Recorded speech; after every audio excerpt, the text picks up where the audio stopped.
चाहते हैं ये बताइए ना। इसमें आप क्या थोड़ा रुक बताना जाइए चाहते हैं फरहान भाई, वो बता रहे हैं, एक मिनट रुक जाइए, वो यही बता रहे हैं, वो यही बता रहे हैं कि जब ये कहा जाता है कि यहाँ से शिवलिंग मिल ही नहीं सकता, तो वो ये बता रहे हैं कि इतिहास के पन्नों में दर्ज है कि भाई इस तरीके से तोड़े गए, इस तरीके से मूर्तियां और मंदिर तोड़े गए, वो यही बता रहे हैं। सुन लीजिए उनका। आप जिस औरंगजेब को फूल चढ़ाकर आते हैं, वो औरंगजेब इस्लाम को फॉलो नहीं करता था, अभी कादरी साहब ने बता दिया। लेकिन किसी को बुतों को तोड़ना भी नहीं है कि इनको बैठा के ये इस्लाम के खिलाफ प्रचार करने बैठे हैं क्या आप यहाँ पर? इस्लाम के खिलाफ बातें करवा, इस्लाम के खिलाफ। अरे भाई, मैं तो खुद कह रहा हूँ, ये हदीस में लिखा हुआ है, मैं तो खुद कह रहा हूँ कि अगर औरंगजेब ने मूर्तियां तोड़ी तो वो गैर इस्लामिक था, वो मुसलमान था ही नहीं, फिर कह दीजिए। प्लीज। मैं अभी आपने जिक्र किया कि मंदिरों को तोड़ने के लिए भी उसको दोष दिया जाता है औरंगजेब को, और ज्ञानवापी मस्जिद का भी हवाला दिया, जो काशी विश्वनाथ का मंदिर है, उसको उसके साथ मस्जिद बनाना, उसको नुकसान पहुंचाना वगैरह वगैरह। क्या औरंगजेब ने बहुत सारे मंदिर तोड़े? क्या मंदिरों से उसको नफरत थी, या उसने मंदिरों को बनवाया भी, मंदिरों को मदद भी की? ये भी इस तरह के प्रमाण आते हैं कि उज्जैन के महाकालेश्वर मंदिर को वो हर साल मदद देता था, और भी बहुत सारे मंदिरों को मदद देता था। देखिए, एक तो इसमें दो भाग हैं। एक तो उसकी मंदिरों के बारे में उसकी जनरली जो नीति थी, जो मंदिर टूट फूट गए थे उनको वो मरम्मत करने की इजाजत नहीं देता था। और उसके नाम पे सबसे बड़ी बात जो है वो काशी विश्वनाथ के मंदिर की है। तो काशी विश्वनाथ मंदिर के बारे में जो उल्लेख है वो भारत के पूर्व जो एक कांग्रेस के प्रेसिडेंट रह चुके हैं, इतिहासकार भी रहे होंगे, डॉक्टर पट्टाभी सीतारामैया, उनकी एक किताब है फेदर्स एंड स्टोन। तो फेदर्स एंड स्टोन में वो बताते हैं कि उन्होंने इस मंदिर का ध्वंस करवाया क्योंकि वहां अनैतिक काम चल रहे थे।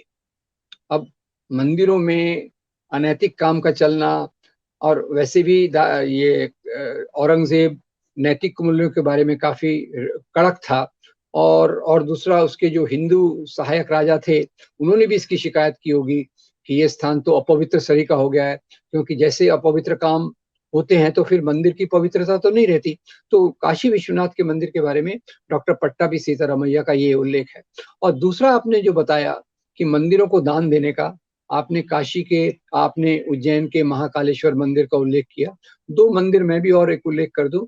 एक गुवाहाटी के पास है कामाख्या देवी का मंदिर, बहुत फेमस है, बहुत जी, आसाम में। और तीसरा वृंदावन में भगवान कृष्ण का मंदिर। भगवान कृष्ण के मंदिर को तो उसने सोने के आभूषण भेंट किए, जो आज भी कलेक्टर की कचहरी में रखे जाते हैं और त्योहारों पर उनको पहनाए जाते हैं।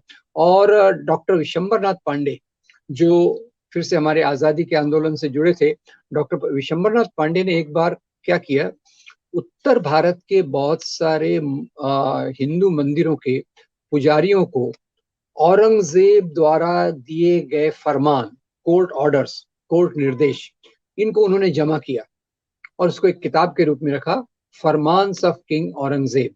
तो इसका एक छोटा वर्जन हमारे सेंटर ने भी निकाला था, और मेरे ख्याल से राजकमल प्रकाशन ने भी इसको प्रकाशित किया था।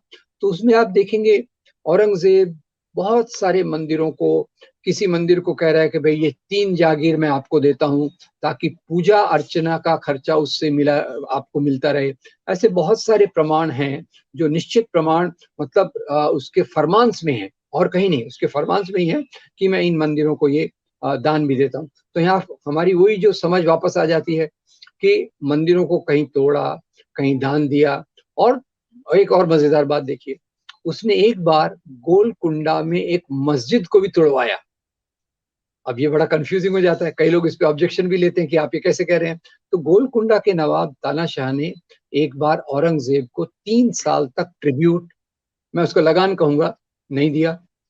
और उसने कहा कि भाई मेरे पास संपत्ति नहीं है। तो औरंगजेब ने बड़े चालाकी से जासूस को भेजा, उस समय पीगैसेस तो था नहीं, तो जासूस को भेजना पड़ा। जासूस ने आके बताया कि भाई इस तानाशाह ने अपनी सारी संपत्ति एक मस्जिद के नीचे छुपा के रखी है। आप सोचिए, औरंगजेब की फौज ने वो इस मस्जिद को भी ये किया। तो ये जो धर्म को और धर्म स्थल को और जो राजनीति को जोड़ दिया गया है वो बहुत दुर्भाग्यपूर्ण है। राजा अपनी नीतियां लेता था अपने संपत्ति के लिए, राज्य को बढ़ाने के लिए, लोगों को खुश रखने के लिए, लोगों की वफादारी के लिए, और उसको एक ही फैक्टर पे डाल दिया गया है, हिंदू वर्सेस मुस्लिम। इसीलिए औरंगजेब का चित्र पहले से और खराब हो जाता है। मैं कुछ पढ़ रहा था, उसमें इस तरह के भी प्रमाण मिलते हैं कि वो हिंदू और मुसलमान या शिया सुन्नी के झगड़ों के भी खिलाफ था। उनमें किसी भी तरह की जहर फैलाया जाए, उनको आपस में नफरत उनके बीच पैदा की जाए, इसके भी विरुद्ध था और इसके लिए भी काम करता था।